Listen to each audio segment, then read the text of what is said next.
Out weed has never been this easy before. This thing is incredible. It works good. It works well.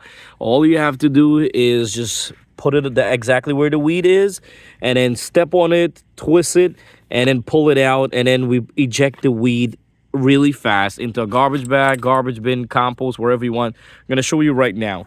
Let's find. Look, step on it. Simple and easy right there, and then all you gotta do is twist it. You twist it one or twice, comes right out. You press the button and it comes right out. Look at that. Look at this. Easily remove the weed from the root. Get the job done, especially crabgrass. Crabgrass are the worst. This thing is not heavy. It's light. It's easy to use. Anybody could use it. It's a really, really good tool. Price and details, check in the description box.